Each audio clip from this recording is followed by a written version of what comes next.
అందరికీ నమస్కారం. జై హింద్, జై భారత్. ఈరోజు ప్రధాన వార్తాపత్రికల్లో కాలుష్యం గురించి ఇచ్చారు. అది ఢిల్లీలో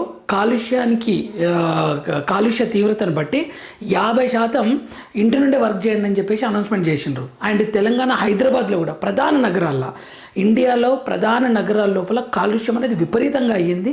దానికి చైనా అనేది ఒక సూపర్ ట్రిక్ ఇచ్చింది, ఒక బెస్ట్ మెథడ్ ఇచ్చింది. ఎందుకంటే చైనాలో పొల్యూషన్ ఎలా కంట్రోల్ చేశారో దాని గురించి డిస్కస్ చేసే ప్రయత్నం చేద్దాం. ఇక్కడ 50% మందికి ఇంటి నుంచే పని. ప్రభుత్వ ప్రైవేట్ సంస్థలకు ఢిల్లీ ప్రభుత్వం ఆదేశం. వాయు కాలుష్యం కోరల్లో దేశ రాజధాని హైదరాబాద్ కూడా ఉంది. యాక్చువల్గా హైదరాబాద్లో కూడా మనం ట్రాఫిక్లో ఉన్నామంటే ఒక 4-5 సిగరెట్స్కి తాగిన దానికి ఈక్వల్, అంత డ్యామేజ్ అవుతుంది అని చెప్తున్నారనమాట. దేశ రాజధానిలో వాయు కాలుష్యం తీవ్రతరం అవుతుండటంతో ఢిల్లీ ప్రభుత్వం కొన్ని కీలక ఆదేశాలు జారీ చేసింది.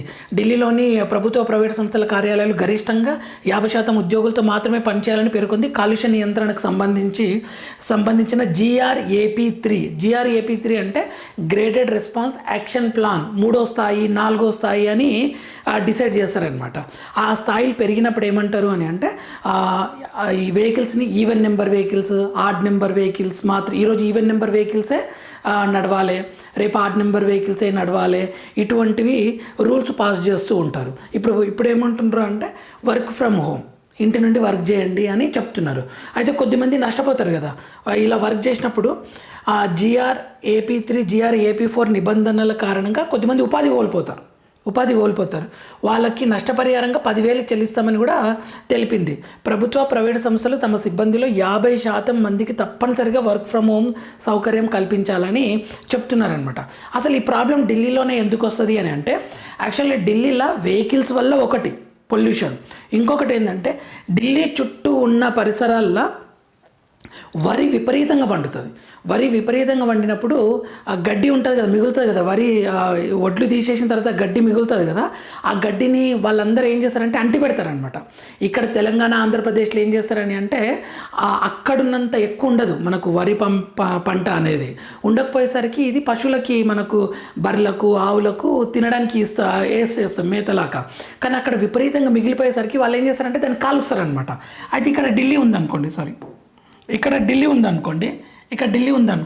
దీని చుట్టూ పర్వతాలే ఉంటాయి. అక్కడున్న విపరీతమైన పొల్యూషన్ అనేది ఎక్కడికి పోదు, అది ఎస్కేప్ కాదు. ఇది జాగ్రఫికల్గా కూడా ప్రాబ్లం అనమాట ఢిల్లీకి. అందుకే విపరీతమైన పొల్యూషన్ ఉంటుంది అక్కడ. ఇప్పుడు అక్కడ పొగ, ధూళి అవన్నీ ఫామ్ అయినాక వెళ్ళిపోవాలి కదా, గాలి వచ్చినా ఏమొచ్చినా, కానీ అది వెళ్ళదు, అంతా అక్కడనే ఉంటుంది అనమాట. అందుకే చాలా పెద్ద ప్రాబ్లం అవుతుంది అది.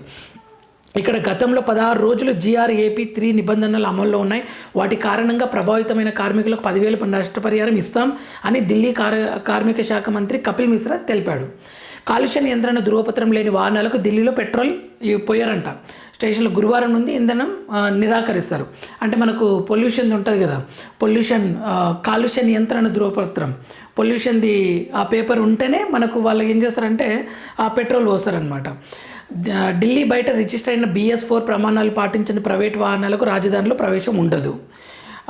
ఢిల్లీ సరిహద్దుల్లోని 9 టోల్ ప్లాజాలను మూసివేసే లేదా తాత్కాలికంగా వేరే ప్రదేశానికి తరలించే అవకాశాన్ని పరిశీలించాలని సంబంధిత అధికారులకు సుప్రీంకోర్టు సూచించిందనమాట. అంత తీవ్ర స్థాయిలో ఉంది ఇది. అయితే ఇక్కడ కాలుష్యం కట్టడికి చైనా ఏం చెప్తుంది? అయితే చైనాలో కూడా ఈ ప్రాబ్లం ఫేస్ చేసి బీజింగ్ తరహాలో ఢిల్లీ కాలుష్య నియంత్రణకు సూచనలు.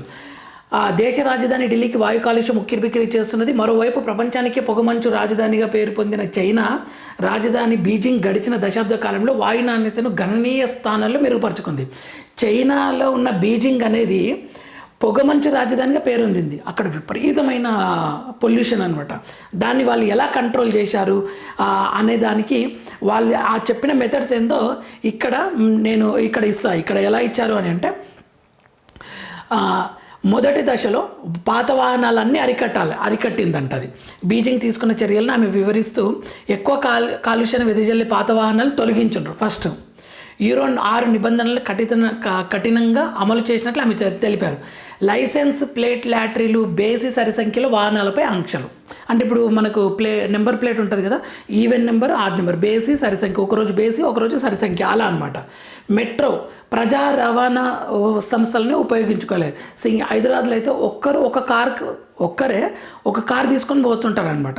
అలా కాకుండా మెట్రో బస్సులు వీటిలలో వెళ్తే ఆ వెహికల్స్ కార్ నెంబర్స్ తగ్గి పొల్యూషన్ కంట్రోల్ అవుతుందని చెప్తున్నారు అనమాట.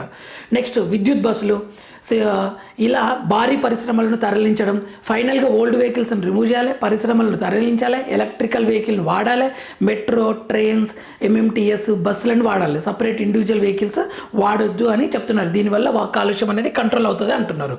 సో మన ఛానల్ని లైక్ చేయండి. ఇటువంటి వీడియోస్ కోసం 5 minutes లోపలనే అప్లోడ్ చేసే ప్రయత్నం చేస్తాను. మీరు ఇచ్చే లైక్ షేర్ ఖచ్చితంగా చాలా హెల్ప్ అవుతుంది ఈ వీడియోకి. Thank you for watching. Next వీడియోలో మనం మళ్ళీ కలుద్దాం. ఓం నమః శివాయ.